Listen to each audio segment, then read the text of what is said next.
Hi guys, in this video I'm going to show you how to edit very fast using Adobe Premiere Pro. As you can see, this is my edit. Everything is going very smoothly and as planned. Alright, so I'm going to show you how to do that. Of course, the first thing you do when you launch your software and you want to start editing, you have to make sure you select the lowest resolution here. As you can see, I can see everything I'm editing, so it doesn't stop me. But if you put it to full, it's going to obstruct that. So for those of you who already know, you can skip that. Alright, so the second tip I'm going to give you here is to go to edit tab and go to preferences, and then you want to go to media cache.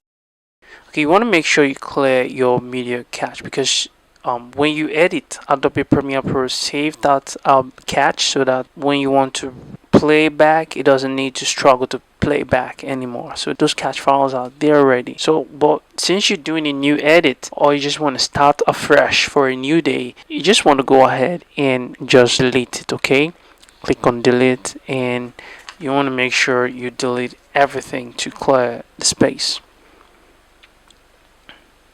So once you're done, you want to go ahead and click on OK. Your timeline should play very fast too. Alright, so I'm going to teach you this little trick. Anytime you bring a 4K video into your timeline, you notice it's going to be larger than your 1080p. Let's say your sequence is set to 1080p, and to set that, you want to go right click and you want to go to set to frame size, or scale to frame size, or set to frame size. Well, that is a very long way of doing it, and that will really consume your time if you're importing 4K clips. So the next thing is to do is to go to edit, preferences, and then you want to go to media.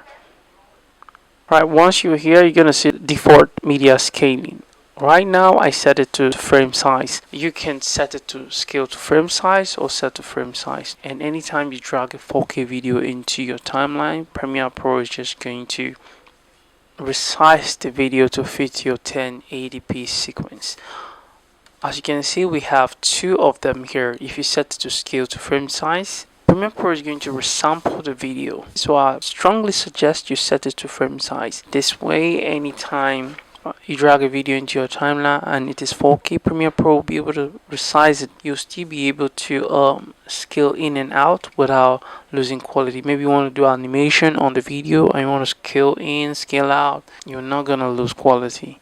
And once you've set it that way, you want to go ahead and hit OK. Alright, another trick to do here is to make sure that once you open your project, you want to make sure you close this panel. This very panels right here, this media browser, you want to close this. As long as you don't have anything, because I've never used them, so I always close them because I don't need them. So for those you don't need, you want to go ahead and close them. So I'm left just my footage tab and then the effects tab. Alright, and once you're done setting up that and any other changes you may want to save, you want to go to Windows and then you want to go to workspaces. You want to save as new workspace, and then I'm gonna give you the name LAJ, and I'm gonna hit OK. It's gonna save it right there. So anytime I open Premiere Pro and I see any of these things here and I don't want it, so I'm just gonna come here and click on large, and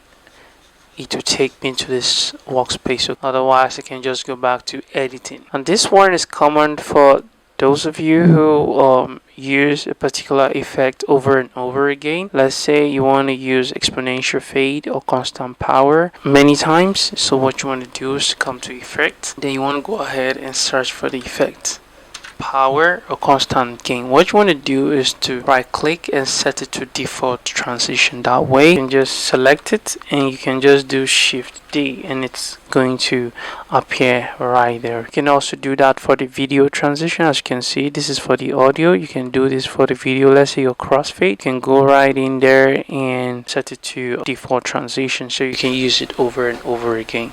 Another pro tip you can do is to make sure you set your keyboard shortcut. For me, I have set my keyboard shortcut. Let's say I want to cut this clip into two.